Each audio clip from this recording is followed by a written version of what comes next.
उत्तम स्वास्थ्य और सुख का अनुभव करने के लिए कृपया अपने नेत्रों को बंद कर लीजिए।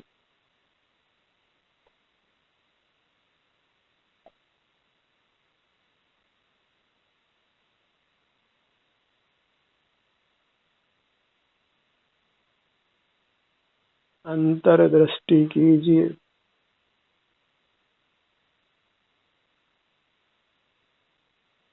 अपना ध्यान अपने सिर से पैरों तक रखिए। यही इंद्रिय जय करने का उपाय है, जिनेंद्र बनने का उपाय है, परमात्मा होने का उपाय है। प्राय संसारी जीव इंद्रिय ज्ञान के साथ ही जीते हैं, इंद्रिय ज्ञान का निरोध नहीं करते, इसीलिए वे संसार में रहते हैं, जन्मते हैं, मरते हैं और फिर जन्मते हैं। मूर्त काया के साथ इंद्रिय ज्ञान करते हुए सुखी होने का प्रयत्न करते हैं। सुख तो नहीं पाते, नाना दुखों को भोगते हैं।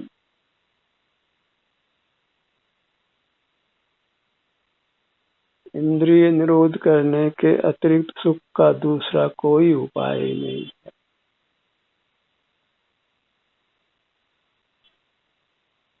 भूत पदार्थों को देखना, जानना बंद रखना अंतर्दृष्टि के उपाय के द्वारा और अपने सिर से पैरों तक जो भी सुख दुख की स्थिति है उसी का अनुभव करना। विषयों के आश्रित, जगत के बाह्य पदार्थों के आश्रित सुख दुख नहीं भोगना है। सिर से पांव तक यह अमूर्त शरीर ही अपना है, आप है। उसी के लक्ष्य से जो भी सुख दुख अनुभव में आवे उसको भोगना है।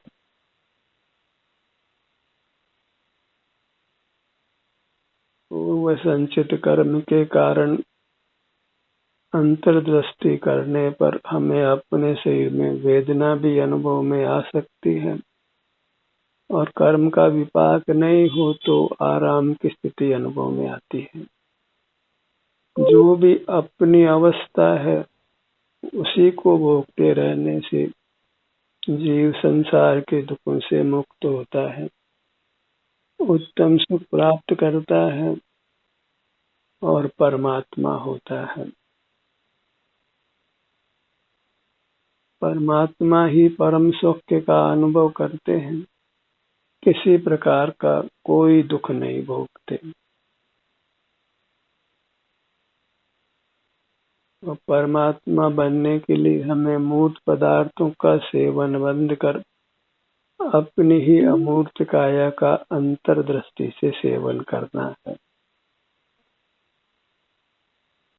अनुभव वेदन सुख दुख का होता है, तो विषय सुख दुख का अनुभव वेदन नहीं कर अपने शारीरिक सुख दुख का वेदन अनुभव करिए।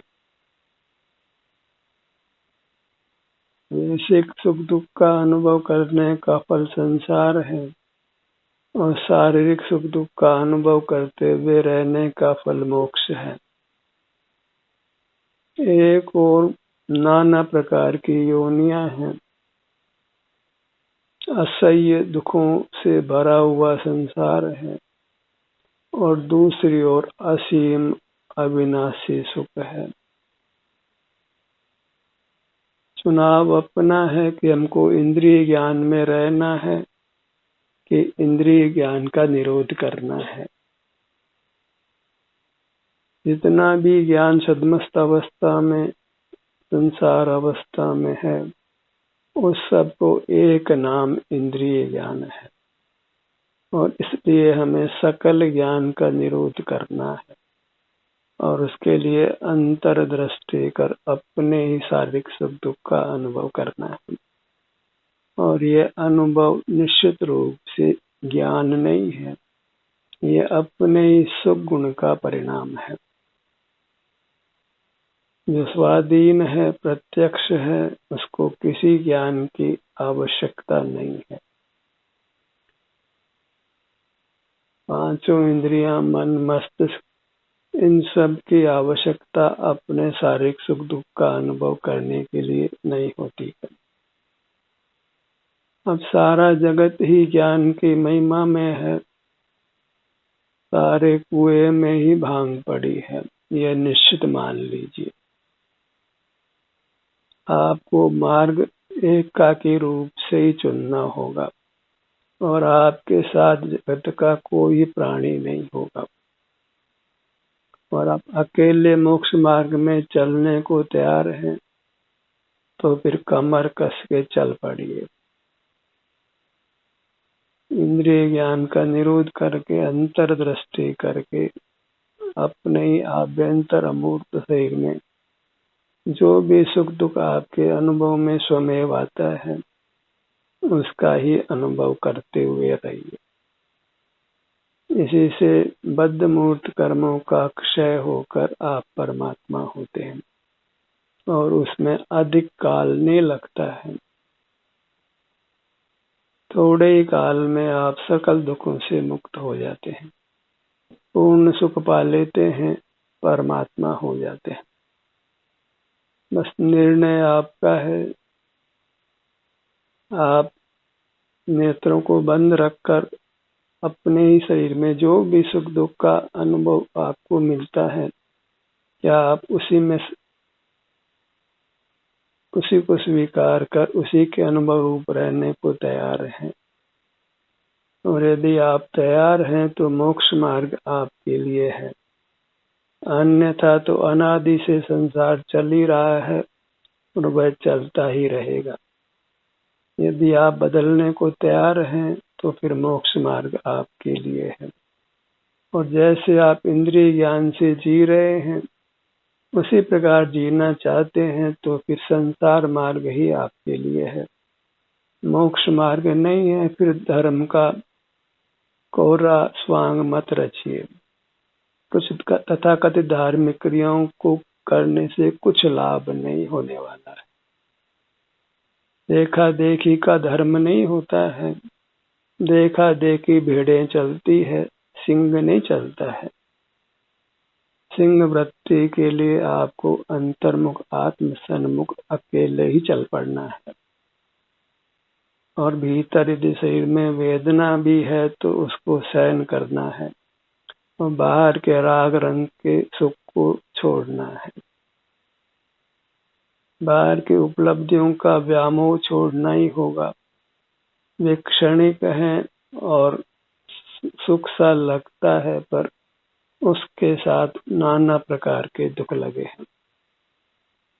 सबसे बड़ा दुख तो जन्म मरण का ही है। रोग, वृद्धावस्था, मरण, भूख प्यास, ऐसे अनेकों दुख बाह्य उपलब्धियों के पाने में आपको मिलते हैं।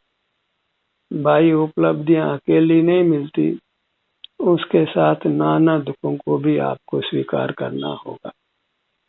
यदि बाह्य उपलब्धियों को छोड़कर, उसकी चाह छोड़कर आप अपने को ही पाने के लिए प्रयत्नशील होते हैं, अपने सुख दुख को भोगने के लिए, तो फिर परमात्म दशा आपके लिए है। सुख आपके लिए है, संसार के दुखों से आप छूटते हैं। पर का ग्रहण करना है कि स्वयं का ग्रहण करना? ज्ञान पर का ग्राहक है, स्वयं का ग्राहक नहीं है। नाना प्रकार का इंद्रिय ज्ञान, नाना प्रकार के विकल्प, नाना प्रकार का बुद्धि विलास, इन सब से जीव बहिर्मुख रहकर संसार में रुल रहा है। उस सब को रोक कर, उस सब का निरोध कर, अंतर्दृष्टि कर, जो प्रत्यक्ष है, स्वाधीन है, बिना किसी की सहाय के है, अपने ही आभ्यंतर अमूर्त शरीर जो आपका स्वरूप है, उसमें जो भी आपकी सुख दुख की स्थिति है, दुख भी आपने ही पैदा किया है, सुख आपका स्वरूप है। दुख आपके बहिर्मुख रहने के कारण संचित कर्मों के उदय से है, वह आपका स्वरूप नहीं है। औपाधिक है, कर्म निमित्तज है, और उसको जब आप भोग लेते हैं तो उससे मुक्त होकर अपने स्वयं के स्वाधीन सुख को पा लेते हैं, और फिर वह सुख अनंत काल तक बना रहता है। और अपने ही सुख का जो भी रूप है, जो भी अवस्था वर्तमान में है, उसको अपने सिर से पांव तक रहकर भोगिए।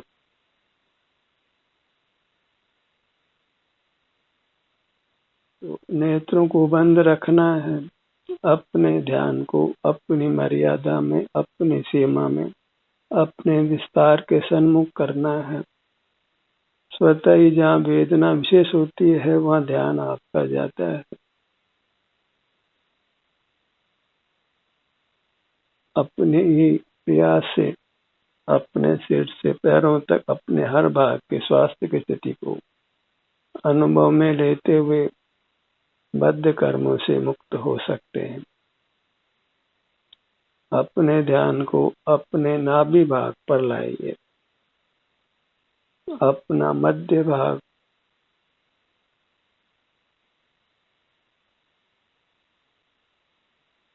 हर भाग में जो भी कुछ घटना घट रही है, हमें उसके आमने सामने होना है, उसी का अनुभव संवेदन करना है।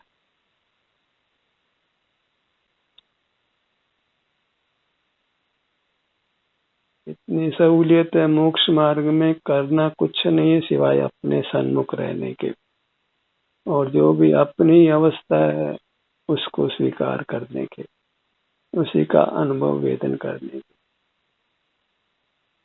किंचित भी पराधीनता नहीं है, पर की सहाय नहीं है, किसी का एहसान नहीं है, और एहसान है तो अपना ही है। यह अपना स्वरूप है जिसको पाने का, जिसको भोगने का हमारा अधिकार है। अपने सिर के भाग पर आइए, अपने ऊपर की सीमा, फिर पगतली के भाग पर आइए, अपने नीचे की सीमा। अधिकतम चौड़ाई कंधों के भाग में महसूस कीजिए, बाएं कंधे से दाएं कंधे तक। ऊपर मुखमंडल के भाग में अपनी चौड़ाई बाएं कान से दाएं कान तक। ऐसे ही अपनी गहराई महसूस कीजिए मुखमंडल में, नासिका से सिर के पीछे तक।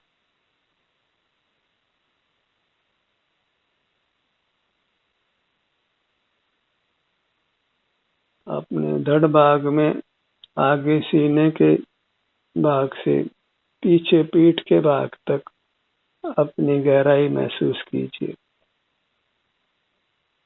हर भाग में जो भी सुख दुख की अवस्था है उसकी उपेक्षा मत करिए, उसको स्वीकार कर उसका वेदन करिए।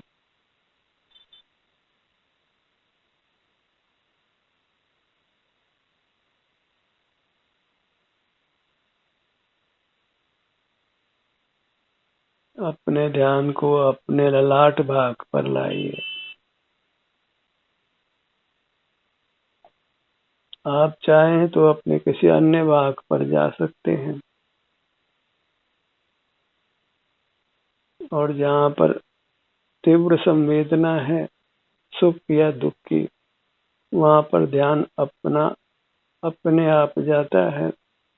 तो वहाँ अपने ध्यान को जाने दीजिए, रोकना नहीं है। वेदना की ओर जाता है तो भी जाने दीजिए, उसी से आप उस वेदना से स्थायी रूप से मुक्त होते हैं।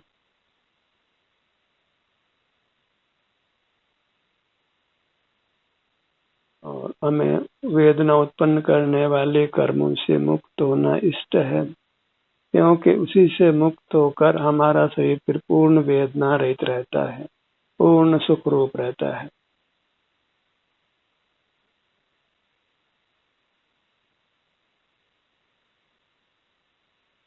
शरीर का जो भी भाग रोगग्रस्त है, वेदना सहित है, वहाँ हमारा ध्यान स्वतः जाता है, ठहरता भी है और उसको अच्छा मानिए। कुदरत में ही है दुखों से मुक्त होने का यह एक तरीका कुदरत में ही मौजूद है। कुदरत हमें स्वयं ही कर्म का भोग कराकर मुक्त करती है। कुदरत की इस व्यवस्था को स्वीकार करिए।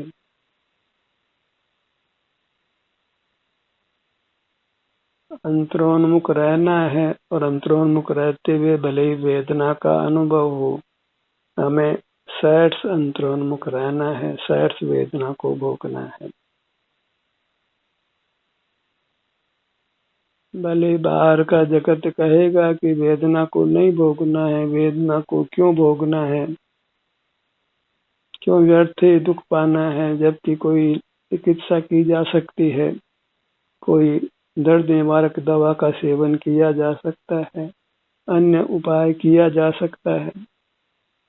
पर मोक्ष मार्ग में कष्ट का प्रतिकार नहीं करना, अनुभव कर लेना, उसी से हम बद्ध कर्मों से मुक्त होते हैं। न रोग की चिकित्सा करना है, न रोग कोई प्रतिकार करना है, न वैयाव्रत अपने अंग उपांग के स्वयं करना है, न अन्य से कराना है। इस स्थिति पर जब हम पहुंच जाते हैं तो फिर अपने में स्थिर रहकर सकल कर्मों से मुक्त होकर हम परमात्मा बन जाते हैं। तभी कहा ये मोक्ष मार्ग वीरों के लिए है, सूरवीरों के लिए है।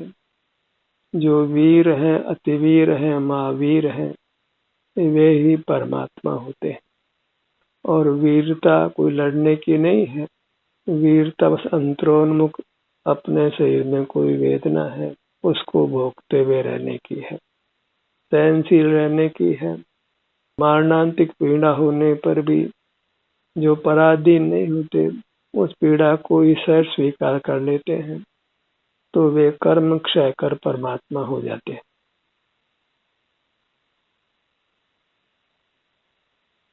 अपने ध्यान को अपने भ्रूमध्य पर लाइए।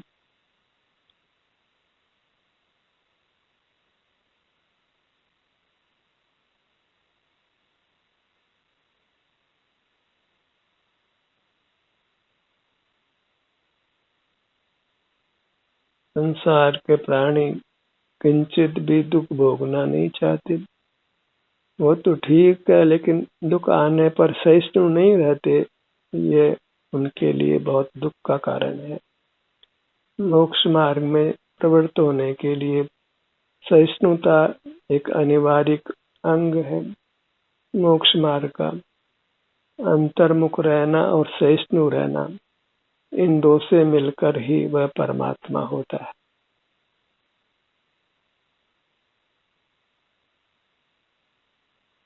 दोनों नेत्रों का भाग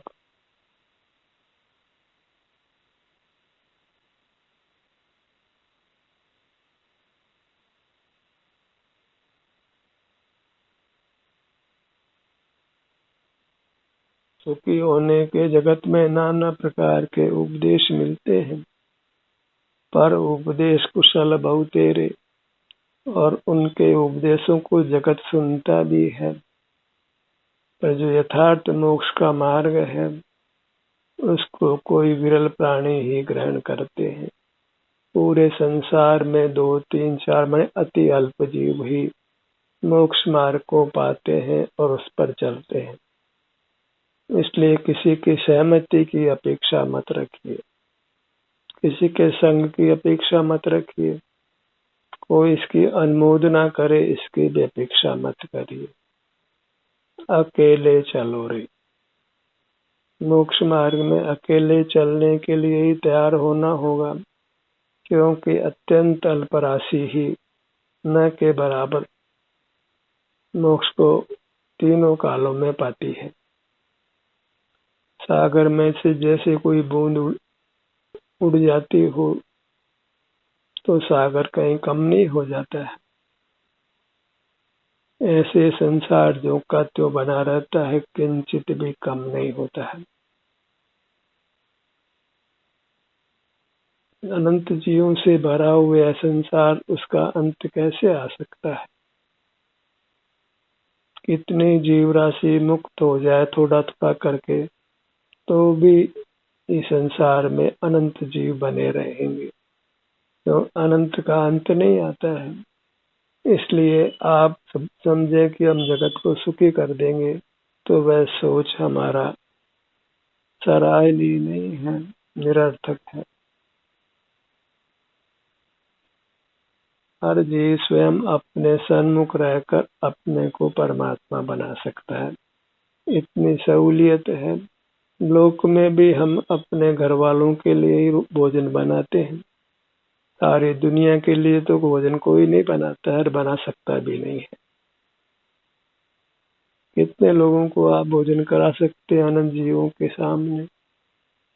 शांति इसी में ही है कि आप अपने सुख के लिए प्रयत्नशील रहे,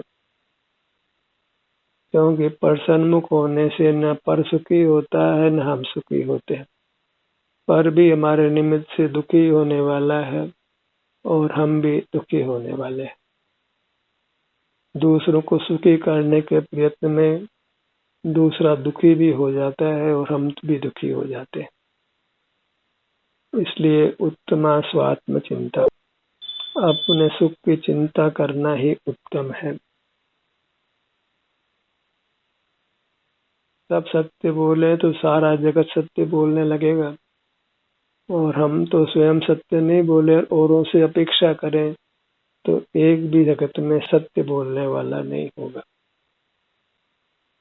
मोक्ष मार्ग में हमें अकेले ही चलना है, अपने ही अवलंबन से चलना है, क्योंकि परावलंबन व मोक्ष का मार्ग नहीं है। अपने ध्यान को अपने दोनों कानों पर लाइए, वहाँ जो भी सुख दुख की स्थिति है वह आपके अनुभव में आई।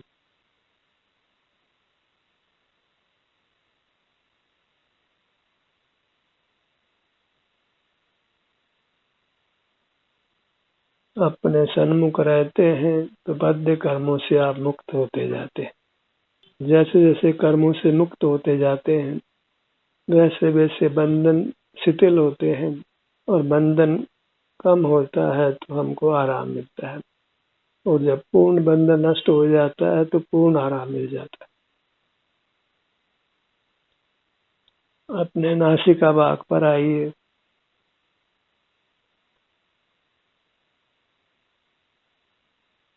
नथनों का भाग,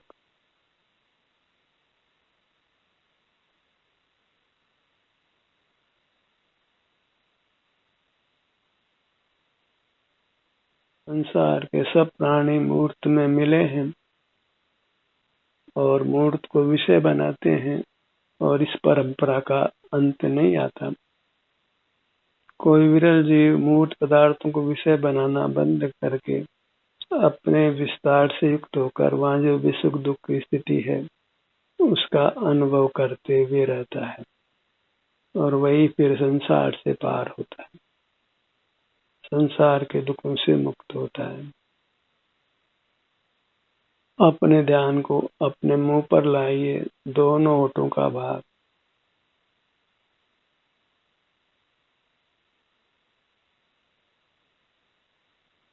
दोनों होठ मिले हुए रखें।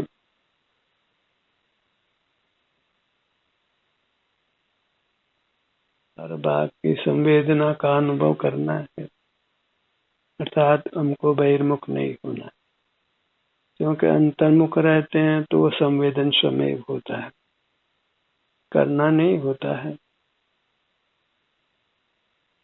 मुख के भीतर दंत पंक्ति,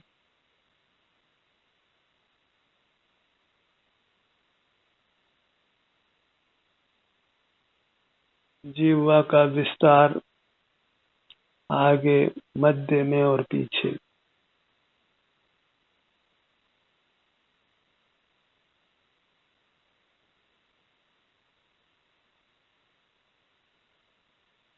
जिह्वा में सुख दुख की जो स्थिति है अनुभव में लीजिए।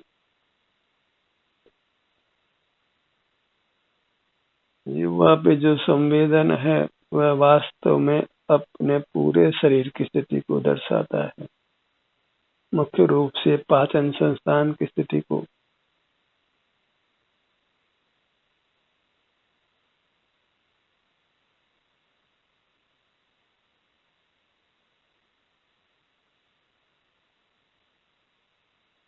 अपने जिह्वा के ऊपर तालु भाग पर आइए। ठुड्डी का भाग, पूरा चेहरा, दोनों गाल,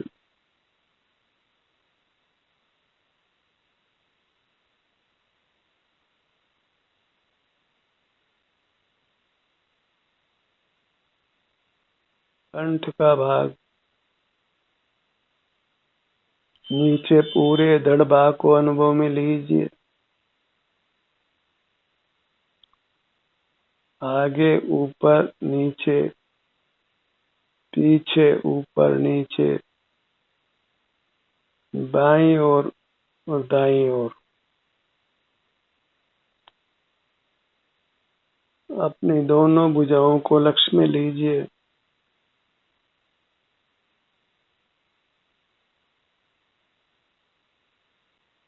हाथों का अनुभव करिए, हाथों से कुछ भी काम नहीं करना है। हाथ पे हाथ धर के बैठे तो बहुत अच्छा है, या दोनों हथेलियों को आपस में मिलाकर रखें। अपने ध्यान को अपने दोनों पैरों पर लाइए। पांव पे पांव रख के पद्मासन से बैठे तो उत्तम है। अर्ध पद्मासन से बैठे, नहीं तो फिर सुखासन से बैठे, वज्रासन से बैठे। इन पांवों से चलना नहीं है। अपनी पूरी मूर्त लक्ष्य में लीजिए, जो वास्तव में परमात्मा की मूर्त है, आनंद की मूर्ति है। इसी का अनुभव करते हुए, जो भी यहाँ सुख दुख की स्थिति है उसी का अनुभव करते हुए अपना काल व्यतीत कीजिए। कर्मों का क्षय कर परमात्मा दशा प्राप्त करिए, सुख दशा प्राप्त करिए, उत्तम और अविनाशी सुख दशा। ध्यान का ये सत्र यही समाप्त होता है। आपकी सहभागिता के लिए धन्यवाद।